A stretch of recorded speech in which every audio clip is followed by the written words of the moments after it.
comunidad de YouTube, hoy les traigo una nueva creepypasta, espero que les guste, sin más demora comenzamos.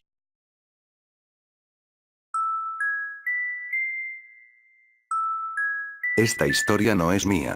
De hecho, estoy violando la privacidad de un muy estimado amigo y estoy rompiendo un voto de silencio al contarla, por lo que espero que él y su familia me perdonen. No lo hago con mala intención. No quiero lucro o ensuciar un buen nombre.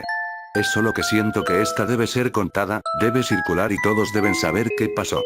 Ya que en estas épocas es una problemática real que está afectando a todas las culturas, no solo a la juarense, que se han ocupado de transgredir la palabra más poderosa del planeta y distorsionarla en su totalidad, quitándole casi todo su significado, el amor. Muy pocas personas en este mundo, casi un porcentaje inexistente, saben lo que es en verdad el amor. Creo que estarían de acuerdo conmigo cuando digo que el amor es algo que se debe trabajar, en lo que se debe invertir mucho tiempo y esfuerzo. Es como construir un edificio. Uno no simplemente dice oh, quisiera un edificio ahí y al siguiente día, boom, ahí está, perfecto y listo para ser habitado. Uno tiene que poner buenos cimientos, alzarlo bloque por bloque, cuidar que no vaya hueco, adornarlo, hacerlo bello, y uno no puede hacerlo solo. Cuando esté terminado, lo contemplará y verá que es bueno. Yo he sabido de personas en su lecho de muerte, ya ancianos y cansados, que miran a la persona con la cual se casaron, con la cual tuvieron hijos y compartieron su vida, y dicen, oh, entonces esto es el amor. Yo mismo puedo atestiguar que alguna vez intenté amar de verdad, y fue tan terrible, tan doloroso, que desde entonces he temido al amor, he respetado su poder, y ninguna de las pocas mujeres con las que he salido me podrá acusar de haberlo mencionado. Se podría decir que aprendí a la mala. Pero el amigo al que le pertenece esta historia aprendió a la peor. Todo comenzó después de una fiesta a la que él y yo fuimos juntos pero de la cual salimos solos. A mí me llevaron a mi casa unos vecinos de la cuadra, pero él se desapareció a la mitad de la fiesta y no lo volví a ver sino hasta el siguiente día. Como sea, ya no era él mismo. Regularmente era risueño, bromista, atractivo a su propia loca manera. Ahora era sombrío, distraído, como si estuviera inquieto. Los días que le siguieron, faltaba a clases, le salieron ojeras enormes bajo los ojos rojos, se puso más delgado de lo que ya era, y no importaba cuánto se lo preguntara, siempre decía que estaba bien. Yo comencé a temer que hubiera descubierto drogas, algo horrible en esa fiesta, así que fui a hablar con sus padres, a quienes también conozco y me conocen y nos respetamos mucho, para preguntarles. En su casa, el predicamento era el mismo, según me contó su madre. Me dijo que él apenas si comía, que por las noches lo escuchaba deambular por la casa y que pasaba en su cuarto la mayor parte del tiempo, sin hacer ruido. Me dijo que tenía la sospecha de que por las noches, salía a escondidas. Entonces llegó él y, al vernos a su madre y a mí hablando de él, me llevó a su cuarto y me reprendió diciéndome que yo no era nadie para venir a conspirar en su contra, que si tenía una duda que la hablara con él en persona. Él es uno de mis mejores amigos, así que yo respeté que me dijera esto y lo acepté, pero también le dije que sabía que algo andaba mal y que podía decirme la verdad a mí. Así que me habló de ella. La razón por la que no lo volví a ver en toda la fiesta. Me dijo que esa noche se había puesto ebrio antes de la mitad de la fiesta y que había ido a un autoservicio cercano por una cajetilla de cigarros. Al ir volviendo, pasó cerca de un viejo edificio abandonado, que solía ser un supermercado y que le pareció ver algo en una ventana del segundo piso. Se detuvo a ver mejor, y notó que era una mujer sin camiseta ni sostén, y que al verlo se apartó rápidamente a la penumbra. Mi amigo es racional, incluso ebrio, quizá incluso más que en sus 5 sentidos, y lo primero que se le ocurrió fue que la acababan de violar y que estaba asustada de salir. Corrió hacia la entrada del edificio y, ayudado con la luz de su celular, encontró las escaleras al segundo piso. Se acercó a donde la había visto, llamándola, asegurándole que quería ayudarla. Todo el piso estaba en silencio, ella no estaba. Supuso que era natural que ella no quisiera salir de donde estuviera oculta, si es que acababa de pasarle lo que él creía. Aún así, se sintió responsable de ayudarla, por lo que dejó su sudadera y su teléfono celular en el suelo y dijo que saldría del edificio para que ella pudiera ponerse la prenda y hacer una llamada, que le gritaría cuando estuviera afuera para que viera que era cierto. Repitió que solo quería ayudar. Apenas comenzaba a retroceder para hallar su camino de regreso al primer piso cuando la luz de su celular lo iluminó. Él se protegió los ojos del flash. Entonces el celular se deslizó por el piso hasta sus pies. Lo recogió y lo volvió a encender para descubrirla ahí parada frente a él, apenas cubierta por el suéter, cabizbaja y temblando, asustada y tímida, rasgo que lo volvía loco, así como a mí me volvía loco una mujer atrevida. La describió como joven pelirroja de aproximadamente 21 años, ojos cafés, piel clara, labios carnosos, 1,70 de estatura, 10 centímetros menos que él, 10 más que yo, complexión delgada, busto grande, caderas anchas y aparentemente la mujer más sensual que jamás hubiera visto. Él descubrió que quería abrazarla y decirle que todo estaría bien, aunque sabía que no era el lugar ni el momento. Lo correcto era sacarla de ese edificio y llamar a la policía, pero por más que se lo repetía no podía moverse, no quería dejar de mirarla. Puso su mano en la mejilla de la chica e hizo que alzara la cara hacia él, y cuando sus ojos se encontraron, me dijo que casi pierde el equilibrio. Y cuando ella le sonrió, me dijo que lo hizo sentir débil, que no lo pudo evitar. Dejó que su mano, la que no sostenía el celular, se deslizara lentamente hacia el suéter y se lo arrebataran a la muchacha, que no puso ninguna clase de resistencia. Al mirarla de cuerpo entero, se echaron a andar todos sus más oscuros deseos y fantasías como nunca antes había pasado con ninguna de sus anteriores parejas sexuales. Hizo una mueca y se maldijo por haberse distraído al observar la pantalla de su celular frente a él. Dijo que le llamó la atención que, según la pantalla de su cámara, no había nada frente a él. Tan solo estaba su mano con su suéter, y en cuanto vio esto, sintió todo el peso de su prenda colgándole del brazo, pues la chica se había esfumado. Dijo que en ese momento se había asustado tanto que había corrido hasta la salida del edificio y que no fueron sino las náuseas lo que lo detuvieron ya estando afuera. Se torció a vomitar todo el licor que traía encima. Y que cuando estaba a punto de limpiarse la boca con su suéter, su fragancia atrapó su nariz. Toda su tela estaba impregnada de un olor dulce y fresco, como a lilas. Lo apretó a su nariz para inhalarlo, y que era todo lo que recordaba de esa noche. Me dijo que despertó el día siguiente en su cuarto, con una resaca y sin saber ni cómo había llegado hasta ahí. Se levantó y se acercó a la ventana, y mientras él hacía esto, yo me fijaba en su laptop, en la que había una extraña página abierta llena de signos y pentagramas, típica del buscador Tor, llamada La Purga. Mi amigo abrió las cortinas para dejar ver una bella flor blanca, parecida a un tulipán recién cortado, que estaba en un pequeño frasco con agua. Me dijo que la había encontrado al pie de su puerta, cuando salió de casa para ir a la escuela. Mi madre entra y sale por esa puerta como 10 veces antes de que yo me levante. Cientos de personas caminan frente a esa puerta por las mañanas. ¿Cómo es que nadie la pisó o la recogió?, preguntó.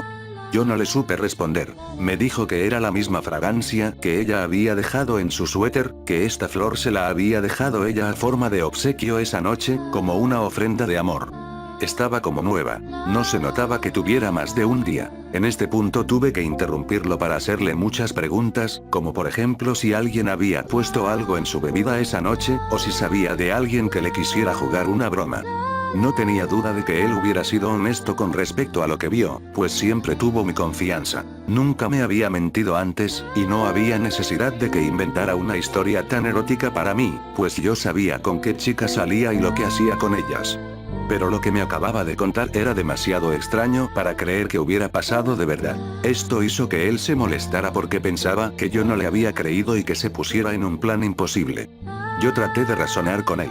Le dije quería oler su suéter para ver si era la misma fragancia de la flor, pero él se puso nervioso y me dijo que el suéter ya lo había lavado y que no podía dejarme oler la flor.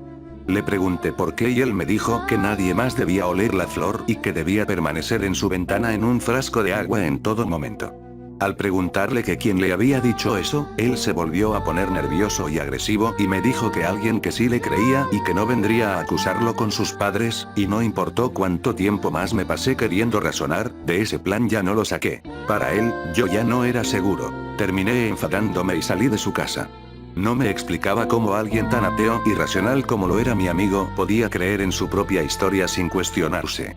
Aunque también me llamó la atención escucharlo hablar de esa alucinación en el edificio y de ese alguien que le había dicho qué hacer con la flor que supuestamente ella le había obsequiado.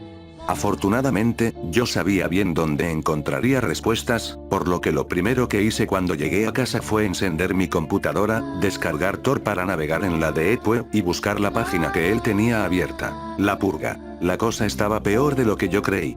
Se trataba de una página de temas relacionados al ocultismo, misticismo y adoración al diablo. La verdad es que no tardé mucho buscando antes de dar con un tema de un usuario que se aseguraba haberse encontrado con una mujer desnuda en un edificio abandonado durante una fiesta, pues a juzgar por los comentarios y los likes, era uno de los temas más populares. Pero me desconcertó leer muchas cosas que mi amigo no me había contado a mí, y dudo que me hubiera contado. Los usuarios regulares le dijeron que, si quería ayuda, tenía que decirlo todo en relación a esa mujer, y él escribió que una noche después de la fiesta había ido a visitarlo. Que él pensó que era un sueño, por lo que no hizo más que disfrutarlo. Ella estaba sobre él, desnuda y excitada, y cuando él la sintió, se giró para ponerse sobre ella y aceleró el ritmo, bebiendo de su cuello aquella esencia de la flor mientras le hacía el amor. Dijo que la sensación de tenerla fue tan preponderantemente real que lo hizo sospechar que eso no era un sueño, y en ese momento se dio cuenta de que no lo era, o ya habría despertado, y solo entonces ella se desvaneció entre las sábanas, dejándolo ahí, con una enorme erección, tirándose un colchón. Se describió a sí mismo como patético, diciendo no una y otra vez, buscándola entre los edredones, bajo la cama. Dijo que desde entonces no había descansado, que llevaba días buscándola por todas partes. Que había ido al mismo edificio abandonado 3 o 4 veces llamándola. Entonces ellos le aconsejaron lo de la flor y que se mantuviera en contacto exclusivamente por esa página para que ellos pudieran ayudarle a reunirse con ella, pero que lo mantuviera en secreto. Lo que viste es un súcubo, le explicó un usuario que parecía una especie de superior de ese blog. Es un espíritu maligno que pudo haberte absorbido la vida de haberlo querido. El hecho de que sigas vivo significa que puedes tenerla, pero solo con el debido procedimiento. Mi amigo dijo que haría lo que sea, que estaba dispuesto a lo que fuera por ella. Ese fue el último mensaje que había en la página. Yo había llegado a tiempo para ser testigo desde el principio de la jornada de dolor que le esperaba a mi amigo. Le sugirieron que fuera a ese de noche a ese edificio con su flor, seda de velas e hiciera una especie de ritual con un pentagrama, signo de la diosa del amor, y una ofrenda digna de una diosa. Nunca supe de qué ofrenda estaban hablando, pero algo me dice que mi amigo terminó sacrificando un gato. Ya a estas alturas, yo estaba considerando delatarlo con sus padres, pero no quería ser esa clase de amigo.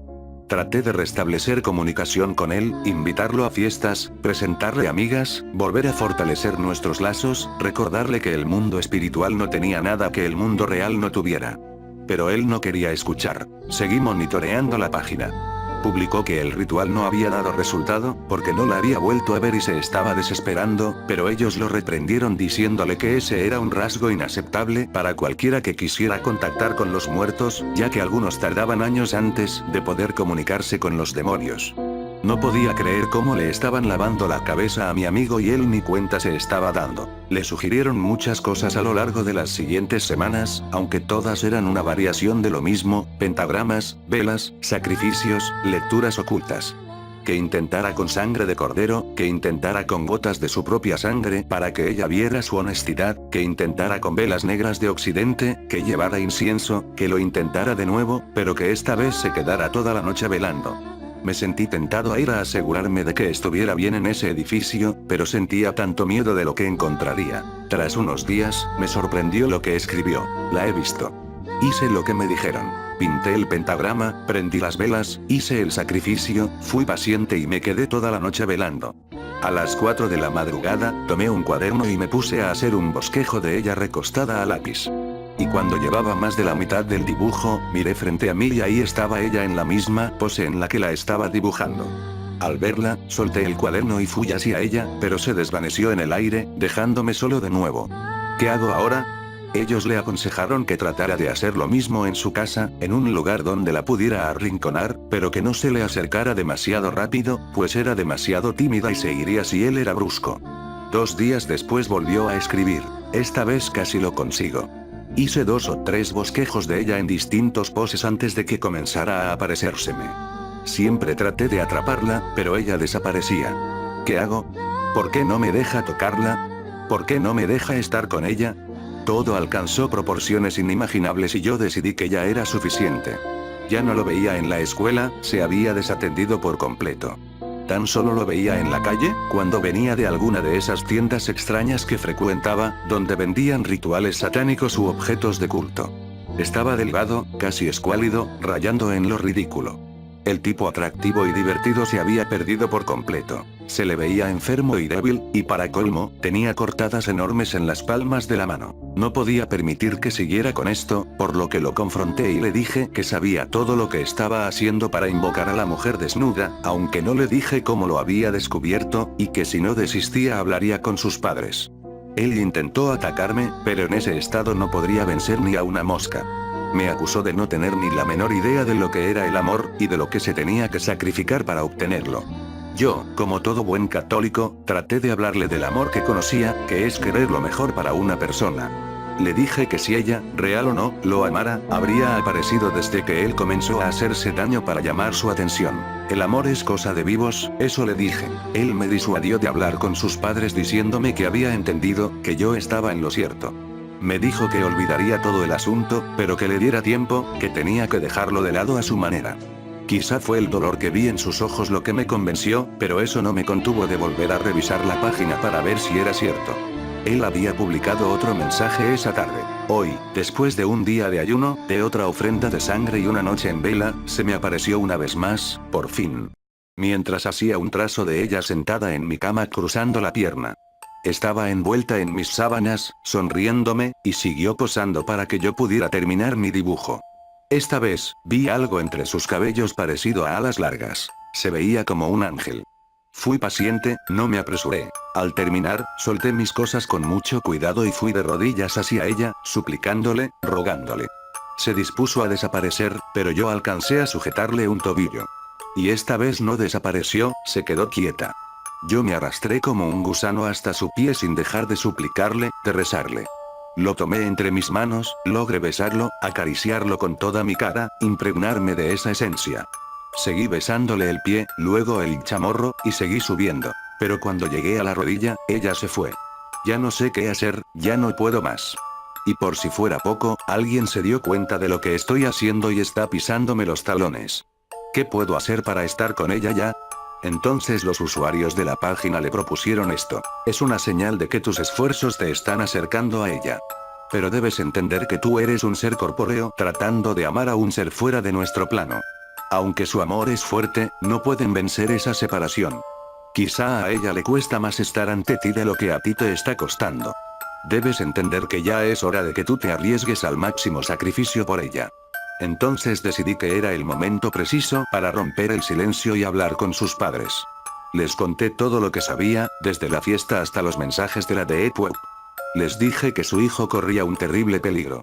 Cuando él llegó, sus padres y yo ya lo estábamos esperando. Su padre estaba furioso y su madre estaba muy afligida por su comportamiento, y yo que solo quería hacer lo correcto, estaba ahí, sintiéndome como un maldito soplón. No abrí la boca durante todo el regaño, pero tampoco me fui, pues tenía que dar la cara. Sé que él me estaba viendo furioso mientras su padre le quitaba la computadora y le decía que lo enviaría con un psicólogo para sacarle esa absurda idea de la cabeza tan pronto como fuera posible. Estaría confinado en su habitación hasta que hablara con alguien al respecto. Fui escoltado a la salida por su madre y me despedí. Al estar alejándome de su casa, alcancé a ver la flor en su ventana. Increíblemente esta seguía fresca y hermosa. Esa noche, yo no pude encontrar reposo por lo que había hecho. No dejaba de decirme que solo quería el bienestar de mi amigo, pero nunca había cruzado esa línea. Nunca dejé de preguntarme si hice lo correcto. Él se suicidó unas horas después. Consiguió escaparse de su casa esa misma noche, fue hasta el edificio abandonado, hizo el ritual y se atravesó la garganta con una daga oxidada. Murió desangrado en el centro de un pentagrama negro, poniéndole punto final a su existencia y aclarando por qué lo había hecho de lleno. Dejó una última nota en la página de la purga. Esta noche, iré a ella. Y todos los usuarios lo saludaron con respeto. El que más le había ayudado en esos últimos días, le dejó una respuesta. La muerte es la vida de los elegidos. El dolor que sus padres sintieron fue inmenso. Se callaron lo que yo les había dicho y tajantemente declararon que su hijo había sido asesinado por una secta satánica. Esto con doble fin. De que la policía iniciara una investigación de este sitio y que su hijo pudiera tener una sagrada sepultura, digna de un buen ateo de padres cristianos. Me hicieron prometer que jamás diría una palabra sobre el suicidio de su hijo, y yo no tuve más que aceptar. Su asesinato fue una noticia muy famosa. Se propagó en la tele, en la radio y en la internet. Hasta se organizó una marcha estudiantil para exigir a las autoridades justicia por el compañero asesinado tan brutalmente. Sus padres comenzaron a temer que el caso creciera a tal magnitud que tuvieran que revelar la verdad. Pero, como siempre, la gente se desatendió ante la promesa de las autoridades de que estaban trabajando en el caso. Los usuarios de la página la hackearon para borrar todo vínculo con el caso. Supongo que lo hicieron porque efectivamente, así como los padres del difunto y yo lo creíamos, aunque ellos no lo habían matado con sus manos, si compadecieran ante la justicia se les podría encontrar culpables de asesinato por negligencia. Durante el velorio, yo encontré espacio para subir a su dormitorio y anduve de un lado a otro, viendo los vestigios de lo que fue su vida el último mes. Encontré un dibujo casi artístico de la mujer en su cabeza escondido bajo su cama, lo que me activó la curiosidad. Busqué en su ropero y encontré el suéter que había llevado puesto a la fiesta. Tras dudar un momento, me lo acerqué a la nariz e inhalé. La fragancia era tal y como él la había descrito. Fui a la ventana donde él tenía su flor blanca. No pude evitar un nudo en la garganta al verla toda marchita y sin aroma. Su perfección se había disipado con la vida de mi amigo. Yo la tomé entre mis manos, me senté en la orilla de su cama y lloré por quien tenía un gran futuro y lo dejó todo de lado por una posibilidad nimia. Llevé la flor al sepulcro y la arrojé al ataúd antes de que lo cubrieran de tierra. ¿Valió la pena? Le pregunté en mi mente. ¿Siquiera estás ahora con ella, con el amor que te costó la vida? En ese momento de verdad lo quería saber, quería creer que su sacrificio no había sido en vano. Como sea, obtuve mi respuesta esa misma noche. Había comenzado a llover y yo estaba demasiado pensativo como para conciliar el sueño. Como mi madre estaba ya dormida, tomé un cigarro y salí al umbral de la puerta a fumármelo. Pero antes de poder terminarlo, mi nariz inhaló una esencia familiar. Lentamente bajé la mirada al primer peldaño del porche de mi casa para descubrir una bella flor blanca recién cortada. Me acerqué a levantarla, y descubrí que justo frente a mi casa, del otro lado de la carretera, sentada en la banqueta bajo una farola de alumbrado público, empapada por la lluvia, estaba ella cruzada de piernas, la misma mujer del dibujo de mi amigo. Me estaba viendo, con una sonrisa atrevida en la comisura de los labios y ojos lujuriosos. Y no pude evitar sentirme fuertemente atraído. Era más perfecta de lo que cualquier dibujo jamás podría. Aparté la flor y la pateé fuera de mi porche. Entré a la casa apresuradamente, cerré con llave y puse las cortinas de las ventanas. Arrimé el sofacama de la sala bajo una pintura de la Virgen María que teníamos adornada con focos verdes. Recé 3 Padres Nuestros antes de poder tranquilizarme. Hubiera podido vivir pensando que el sacrificio de mi amigo no había sido en vano, pero esto no era un cuento de hadas. La mujer que lo abordó ni siquiera se había inmutado con su sacrificio, quizá ya hasta lo había olvidado. Nunca más la volví a ver.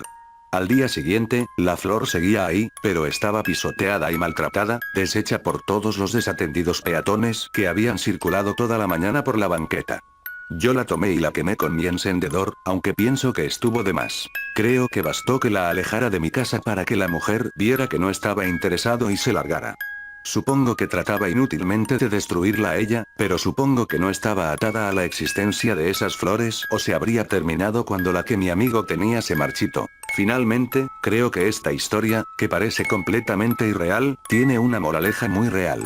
Lo que yo creo, lo que pienso de todo esto es, está bien morir por amor. Más que bien, es grande, es el máximo sacrificio que alguien puede ofrecer. Como sea, morir por amor y morir por una mujer, o un hombre, no necesariamente significan lo mismo. Morir por una mujer que no te ama podría llegar a ser lo más tonto que uno podría hacer. Él dio la vida por ella y esta mujer consumió a mi amigo sin ningún remordimiento porque era lo que ella hacía. No tenía un corazón que compartir con él, no tenía amor que dar. En el mejor de los casos, lo único que quería era recordar. En el peor de los casos, lo único que deseaba era verlo sufrir, torturarlo y consumir su vida para finalmente llevarlo a la locura y acarrearle a la muerte. Así que si alguna vez encuentran una flor blanca frente a su puerta, parecida a un tulipán de aroma dulce y fresco, espero que recuerden mis palabras. No hay amor entre vivos y muertos, ya sean demonios o fantasmas o cosa parecida. Los vivos pueden amar el recuerdo de los muertos así como los muertos aman el recuerdo de los vivos, sin importar lo que escuchen, sin importar lo que les haga creer. No busquen ayuda para que esto sea posible, pues siempre hay alguien dispuesto a ver cómo destruyen su propia vida. Lo mejor que pueden hacer por ustedes mismos es arrojarla lejos de su hogar tan pronto como puedan, antes de que comiencen a creer cosas que no son. Y nunca olviden que el amor, invariablemente, es de dos. Si olvidan esto, les tocará sufrir.